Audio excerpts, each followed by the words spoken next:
बनती हुई दिखाई दे रही है।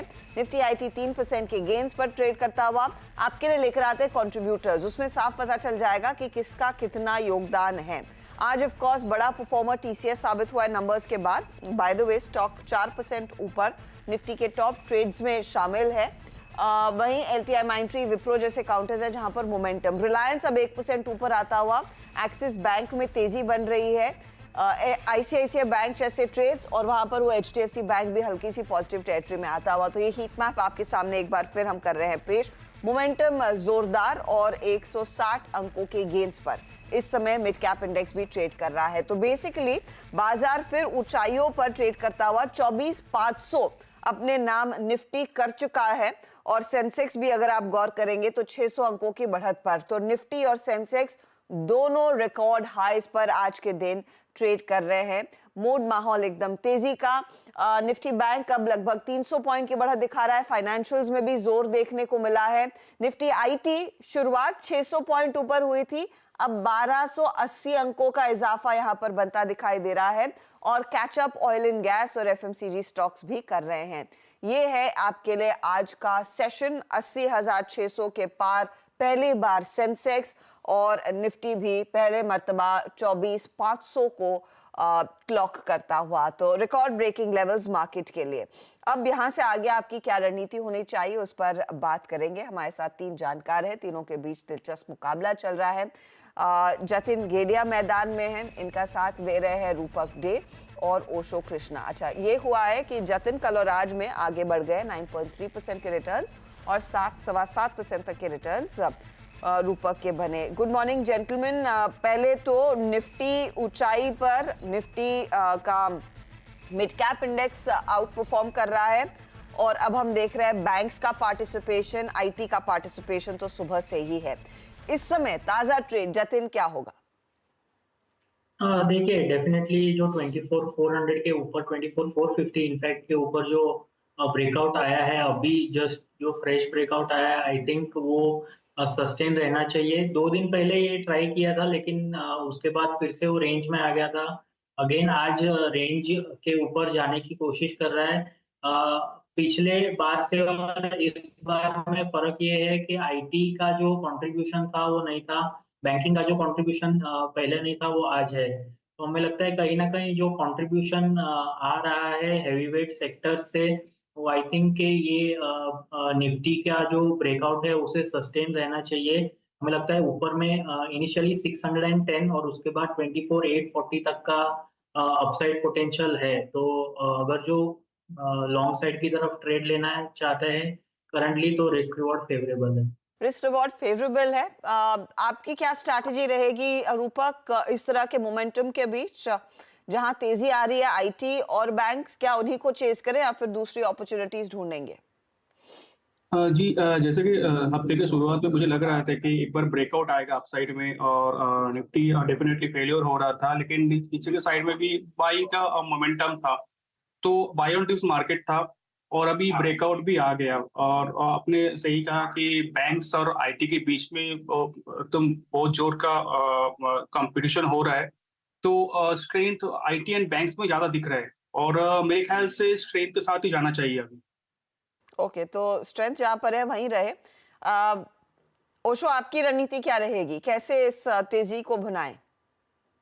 वेरी गुड मॉर्निंग हर्षदा जी। सबसे पहले देखिए, आज जैसा सबने बताया कि मार्केट में काफी स्ट्रांग मूवमेंट देखने को मिली एंड एक मेजर जो हर्डल था उसके ऊपर काफी डिसाइसिवली निकलते जा रहा है निफ्टी। तो यहाँ से एक्सपेक्टेड रहेगा कि अब शॉर्ट कवरिंग भी आज के दिन देखने को मिल सकती है, बिकॉज 24,500 पर राइटिंग भी काफी डिसेंट थे। तो यहाँ पे शॉर्ट कवरिंग की वजह से नियर अबाउट 90 पॉइंट्स ऊपर पहुंच चुका है निफ्टी। तो अब यहाँ से हायर ट्रेंड के साथ वापस से मूवमेंट देखने को मिल जाएगा। आज जैसा आपने बताया आईटी में काफी स्ट्रांग मूवमेंट है, followed by oil and gas, even Reliance, heavy weights भी काफी अच्छा चल रहे हैं, बैंकिंग भी अच्छे चल रहे हैं। सो ओवरऑल मार्केट का अंडरटोन आज काफी पॉजिटिव है, जिसके वजह से एक्सपेक्टेशन रहेगा कि यहाँ से मार्केट हायर रैलीज के लिए रेडी हो गया है। 24,800 का टारगेट हमें पोजिशनली निफ्टी में देखने को मिल सकता है। अब यहाँ से तेजी 24,800 की तरफ जाएगी, यानी कि करंट लेवल से 300 पॉइंट के और गेंस बनते दिखाई देंगे। वाकई में एक बहुत तगड़ी तेजी बनती दिखाई दी है। चलिए फटाफट से हमारे जानकारों ने जो ट्रेड्स लिए हैं, उसका कितना फायदा इनके हाथ लगा वो आपकी स्क्रीन पर लेकर आएंगे। कुछ टॉप कॉल्स हैं। जतिन का SBI लाइफ कल 2% के रिटर्न्स कमा कर गया। रूपक का इंडिगो, अच्छा नहीं, ये परसों वाले trades, I beg your pardon. यहाँ पर CDSL, हुडको, गार्डन रीच जैसे काउंटर्स थे जहां पर एक अच्छा खासा मोमेंटम बनता दिखाई दिया है। तो आज के लिए नया ट्रेड क्या रहेगा उस पर आते हैं। जतिन ने इनफैक्ट चेन्नई पेट्रो कैरी किया था, लेकिन कुछ देर पहले प्रॉफिट बुक किया है 1052.45 के लेवल्स पर। अभी भी ये सिप्ला के ट्रेड को होल्ड कर रहे हैं और CDSL इन्होंने बुक किया पहले। बताइए आपका नया ट्रेड जतिन क्या रहेगा? जो नया ट्रेड होगा वो IT पैक में से होगा, मिड कैप IT में से intellect design arena long side की तरफ ट्रेड होगा। हमें लगता है कंसोलिडेशन में से आज के ट्रेडिंग सेशन में ब्रेकआउट दिया है। IT स्टॉक्स में ओवरऑल मोमेंटम है तो लॉन्ग करके चलना चाहिए। स्टॉप लॉस रहेगा 1095 का और टारगेट रहेंगे 1185 के। ओके, तो IT के ट्रेड को ही भुनाया जाए। यहाँ पर एक मौका तेजी का 1095 के लिए एक मौका तेजी का बन रही है। 1185 आपके लिए स्टॉप लॉस का काम करेगा।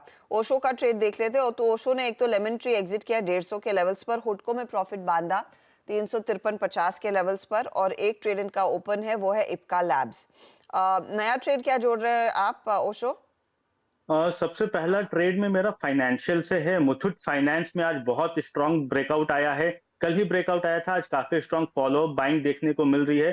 तो मुथूट फाइनेंस पे बाय का रिकमेंडेशन है। करेंटली 1845.50 के आसपास चल रहा है। करंट लेवल्स पे बाय करें। 1815 का स्टॉप लॉस मेंटेन करके चलें एंड 1900 से 1920 के टारगेट्स हमें मुथूट फाइनेंस में देखने को मिल जाएंगे। 1920 के टारगेट्स के लिए एक मौका यहाँ पर बनता हुआ। तेजी की पोजीशन आप लेकर चले 1800 के आसपास। 1815 का स्टॉप लॉस बेस्ट रहेगा इस ट्रेड में। चलिए अब आते हैं रूपक के पास, और रूपक के ट्रेड्स में आप देखिएगा, एक तो गार्डन रीच शिपयार्ड में आज प्रॉफिट बुक किया है इन्होंने 2659 के लेवल्स पर। इंडिया सीमेंट के ट्रेड को ये अभी भी होल्ड कर रहे हैं। इतने बड़े मोमेंटम में बताइए रूपक, नया ट्रेड क्या होगा? नया ट्रेड डेफिनेटली IT रिलेटेड ही रहेगा। तो मेरा स्टॉक है KPIT टेक। तो स्टॉक ने एक रिसेंट जो कंसोलिडेशन था उसका ब्रेकआउट दिया with rising volume. Momentum indicate कर रहे हैं पॉजिटिव मोमेंटम। तो शॉर्ट टर्म के लिए एक अच्छा बाई रहेगा। 1950 तक जाना चाहिए और नीचे स्टॉप लॉस मेंटेन करना होगा 1730 के नीचे, 1729 पे। एक तगड़े ब्रेकआउट की आप तैयारी कर रहे हैं, हो रही है। 1950 काफी ऊपर का टारगेट है, लेकिन मोमेंटम है तो जल्दी फटाफट मिनटों में वो हो भी जाता है। लेकिन 1730 के आसपास, 1725 के आसपास आप एक स्टॉप लॉस जरूर लगाइएगा। ये फिलहाल है आपके लिए KPIT। ये फिलहाल एक अपॉर्चुनिटी इस समय आपको मिल रही है। लेकिन ओवरऑल मूड माहौल आप देखिएगा जो बना है उनमें कुछ ट्रेड्स में जो चल रहे हैं इस घंटे, उस पर एक राय लेना चाहूंगी। हमने ऑफ कोर्स IT में वो पूरा रुझान तेजी का देखा है, लेकिन वेरी क्विकली अगर एक्सिस बैंक पर जतिन एक नजरिया दे सके, या फिर निफ्टी बैंक, क्योंकि निफ्टी बैंक जहां पर सुबह में स्ट्रगल कर रहा था अब 450 पॉइंट की तेजी आ गई है। HDFC बैंक ने अपना काम किया है, लेकिन एक्सिस है जहां पर इस समय सबसे ज्यादा तेजी की पोजीशंस पाइल ऑन हुई है। 3% ऊपर है वो ट्रेड। क्या इस पर आपकी नजर गई?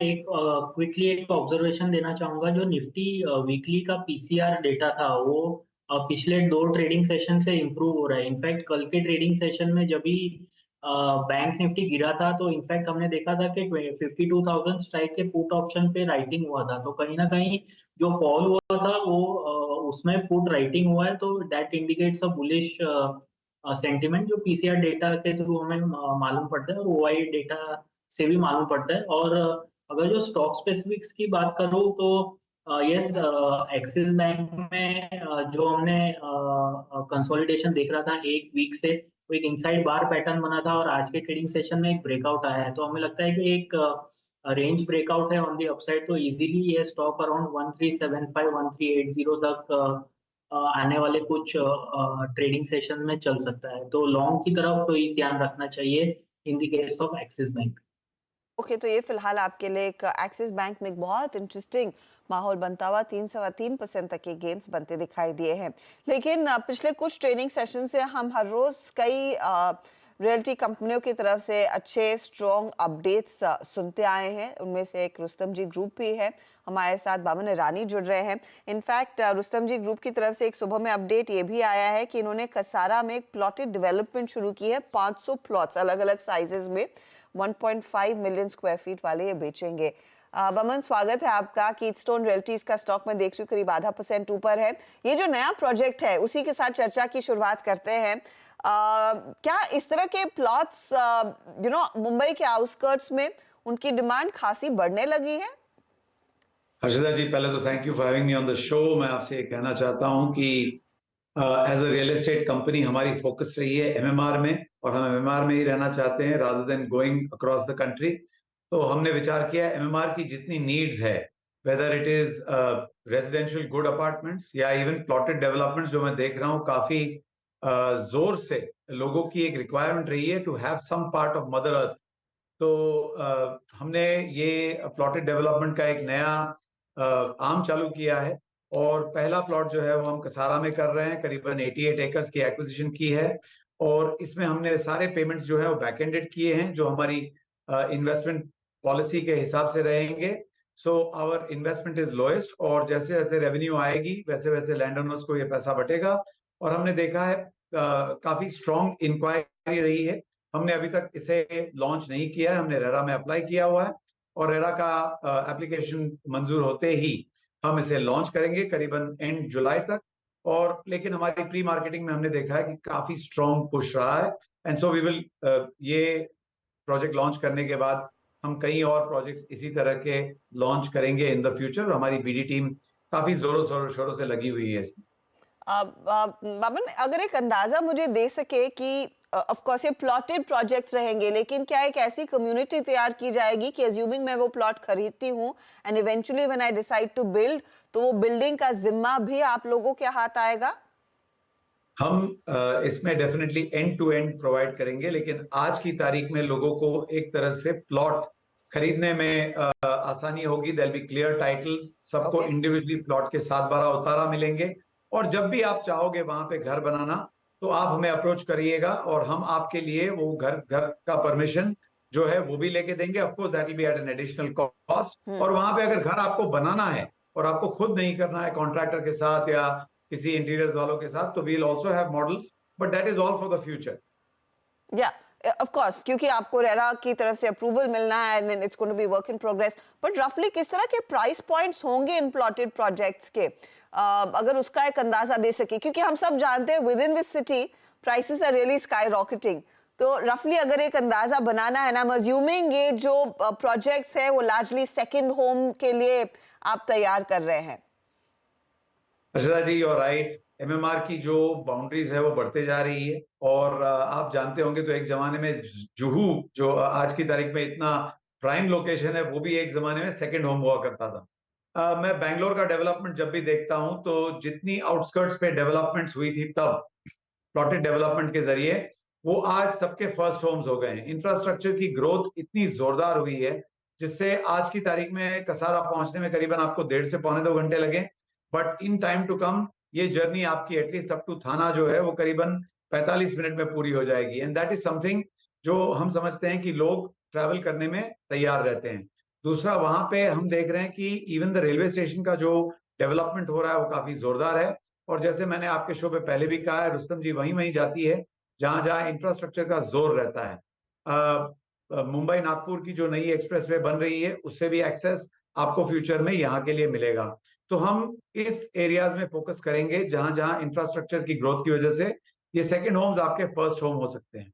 ओके, आई होप वैसी सिचुएशन किसी को देखनी ना पड़े कि इगतपुरी में जाके रहे फर्स्ट होम के तौर पर, लेकिन हाँ, second home option is quite a pleasant thing to think about. अच्छा, coming to your Q1 update, मैं देख रही हूँ प्री सेल्स में अच्छा खासा इजाफा देखने को मिला है, लेकिन collections have been on the slightly shyer side compared to last year. क्या इसे कैसे पढ़ना चाहिए, हो क्या रहा है? देखिए, हमने लास्ट ईयर 2266 करोड़ की सेल्स की और करीबन 2203 करोड़ की कलेक्शंस की। हमारे प्रोजेक्ट्स काफी मैच्योर थे लास्ट ईयर में। ये साल में हम काफी नए नए प्रोजेक्ट्स लॉन्च कर रहे हैं। हमारी सेल्स जो रही है वो 611 करोड़ रही है। क्वार्टर ऑन क्वार्टर अगर आप लास्ट ईयर से देखें तो 22% ज्यादा हुई है। हमने इस साल के लिए 3000 करोड़ की गाइडेंस दी है। हमारा मानना है we are well on our way to cross that. हमने 8 न्यू लॉन्चेस यानी 2 लॉन्चेस पर क्वार्टर की गाइडेंस दी है। फर्स्ट क्वार्टर में हमने ऑलरेडी अचीव कर दिया है और हमने करीबन 2000 करोड़ के प्रोजेक्ट्स लॉन्च कर दिए हैं ये ऑलरेडी फर्स्ट क्वार्टर में, और आगे चल के जो क्वार्टर्स आने वाले हैं उसमें भी हमारे लॉन्चेस एकदम तैयार हो रहे हैं। मेरा ये मानना है कि कलेक्शंस जो है वो only 10 crore less than the first quarter of last year रहा है। Okay. Like I explained in the second, third, fourth quarter ये काफी ज्यादा हो जाएंगे। ये नए लॉन्चेस जो हुए हैं इसमें कलेक्शंस जो आएंगी दैट विल ऐड और bolster to our collections also. Keystone जो है हमने as you are aware 800 crore की QIP भी रेज की है, और इससे हमारी जो नेट डेट है वो ऑलमोस्ट जीरो हो गई है, नॉट ऑलमोस्ट जीरो हो गई है। और रही बात आगे चल के, हमारे पास BD के लिए काफी जिसे कहते हैं ड्राई पाउडर है, और हम एक्विजिशंस के लिए हमारी जो फिलॉसफी रहेगी 10% acquisition cost, 10% of cost of project या रेवेन्यू ऑफ प्रोजेक्ट हम इन्वेस्ट करेंगे, और बाकी सारा पैसा बैक एंडेड होगा ताकि हमारी जो प्रॉफिटेबिलिटी रहे वो काफी जोरदार रहेगी आगे चल के। बमन, कंसिडरिंग हम आपसे बात कर रहे हैं और budget is also around the corner, कोई बड़ी आस्क इस बारी वित्त मंत्री से, क्योंकि ऑफ कोर्स आप लोग अग्रेसिवली इस इंडस्ट्री में डेवलपमेंट देख रहे हैं, इंफ्रास्ट्रक्चर में जो पुश आया उसका फायदा रियल्टी प्लेयर्स को मिला है, लेकिन क्या और किया जा सकता है? नहीं, मैं पहले तो डेवलपरों के लिए कुछ नहीं मांगता, मैं मांगता हूं सिर्फ अपने कस्टमर्सों के लिए, क्योंकि आज की तारीख में रियल एस्टेट मार्केट काफी स्ट्रांग है, लोगों में घर लेने की डिजायर बढ़ गई है और घर खरीदने की एबिलिटी भी बढ़ गई है। रेरा के आने से लोग एकदम संतुष्ट तरह से घर लेते हैं और ये घरों में इन्वेस्ट करते हैं। हमारे पास मांगने के लिए सिर्फ 2 या 3 चीजें होंगी। एक तो नारी शक्ति जो बढ़ाने के लिए आप घरों में जो आप एडिशनल इनकम टैक्स एबिलिटी या डिस्काउंट दे सकते हैं वो दीजिए। जितना हमारे कस्टमर्स जो इंटरेस्ट भरते हैं उसे आप इनकम टैक्स से डिडक्ट कीजिए, तो एक तरह से एक जोरदार एटलीस्ट फर्स्ट होम्स के लिए, और उसमें भी अगर नारियों के लिए किया जाए तो जोरदार रहेगा। दूसरा जो है GST की भी एक हमारी एक लॉन्ग स्टैंडिंग मांग रही है। GST में जिसमें हमें इनपुट टैक्स क्रेडिट्स नहीं मिलते वो प्लीज वन टाइम डेवलपर्सों को दीजिए अपॉर्चुनिटी, जब प्रोजेक्ट लॉन्च होती है तो उसमें किस तरह के आप एडवांटेजेस दे सकते हैं वो दीजिए। हमारी मांग always and always only customer की तरफ रही है। ये इंडस्ट्री जो है वो करीबन डायरेक्टली 8.5% GDP को ड्राइव करती है, और हमारे रिसर्च के हिसाब से because of the participation banking industry, supply industry जो हम 256 इंडस्ट्री सपोर्ट करते हैं, इससे हमारी कंट्रीब्यूशन टू GDP काफी हाई होगी, इन एक्सेस ऑफ 35 to 40%। तो इस इंडस्ट्री को जितना सपोर्ट किया जाए, इंडिया की GDP को इतनी स्ट्रेंथ मिलेगी। और मेरा ये मानना है सिटीज और डेवलप होने चाहिए, उसमें भी जितने आप शॉप्स दे पाओ। Of course the state subject, land is always state subject, but centre से जितनी आप एडवांटेज दे सको प्लीज दीजिए। बहुत बहुत शुक्रिया हमारे लिए समय निकालने के लिए। It's always a pleasure speaking to you. Of course Q1 numbers के बाद आपसे दोबारा चर्चा होगी। तो Q1 अपडेट इनफैक्ट अच्छा रहा और कंपनी ने एक और प्लॉटेड प्रोजेक्ट अनाउंस किया। स्टॉक आपके सामने करीब करीब 1% ऊपर। ध्यान रखिएगा Q1 में उन्होंने 2 प्रोजेक्ट्स लॉन्च किए थे मुंबई के मार्केट में, बेव्यू माटुंगा और ओशन विस्ता जो वर्सोवा में है, और वहां पर बहुत तगड़ी डिमांड भी देखने को मिल रही है। लेंगे इस मोड पर एक ब्रेक के बाद लौटेंगे, देखते हैं हमारे खिलाड़ी कुछ और ट्रेड्स। अब देख रहे हैं खिलाड़ी नंबर 1, एक ट्रेड हमारे जानकार और जोड़ेंगे इस समय। ओशो क्या ऐड करेंगे? सबसे पहला मेरा जो दूसरा आज का काउंटर रहेगा वो है एप्पल इंडिया। एप्पल इंडिया में देखें तो पिछले 2-3 दिनों से काफी स्ट्रांग मूवमेंट आया है एंड अभी अनचार्टेड टेरिटरी में मूव करना स्टार्ट किया है काउंटर ने। तो एप्पल इंडिया पे बाई का रिकमेंडेशन है। करंट लेवल्स पे 1390 का स्टॉप लॉस मेंटेन करके चलें एंड इसमें काफी अच्छा रुझान देखने को मिल सकता है। सो हायर लेवल्स पे अप्रोक्सीमेटली 1535 के टारगेट्स हमें इस काउंटर में देखने को मिल सकते हैं। एप्पल में एक अपॉर्चुनिटी तेजी की इस समय बन रही है, 1535 का टारगेट। जतिन, आपका ट्रेड?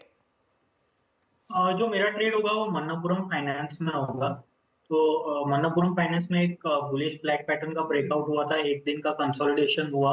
हमें लगता है फिर से एक अप ट्रेंड रिज्यूम हो सकता है। गोल्ड के प्राइसेस ऊपर जा रहे हैं, तो हमें लगता है कि Manappuram finance should benefit from that.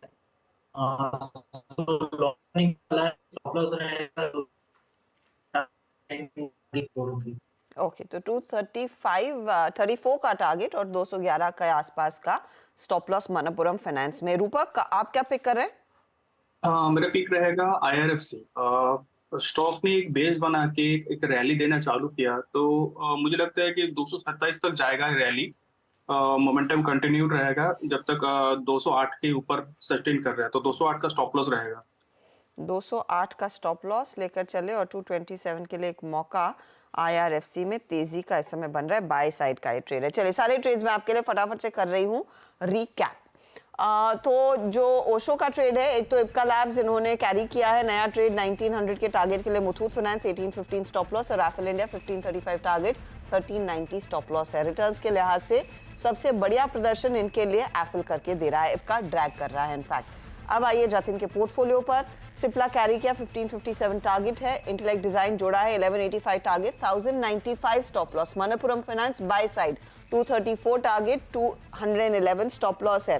Best performer इनके लिए सिप्ला ही है जो कल से आज में कैरी किया।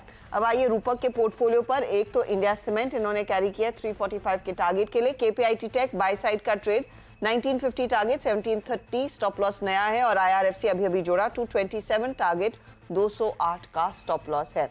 रिटर्न्स देखिएगा तो अनफॉर्चुनेट तीनों में कुछ कुछ मुनाफा वसूली देखने को मिल रही है। तो अब ताज़ा हाल आपके लिए लेकर आते हैं। रिटर्न्स कहाँ पर पहुंच रहे हैं, तो रूपक और जतिन के बीच अब कांटे की टक्कर है। 8.79% के रिटर्न्स के साथ जतिन आगे और रूपक है 8.34% के रिटर्न्स पर। ओशो भी अब करीब 3.5% तक के रिटर्न्स कमा रहे हैं। यह आपके लिए स्थिति। ऑफ कोर्स 1 बजे में एक अपडेट लेकर आएंगे अगर कुछ प्रॉफिट बुक होता है हमारे जानकारों की तरफ से। और 3:20 पर आज के खिलाड़ी नंबर 1 से बातचीत होगी मार्केट क्लोज होने से ठीक पहले। Good luck to all 3 of you. लेंगे एक ब्रेक, आगे फोकस कमोडिटी मार्केट के एक्शन पर।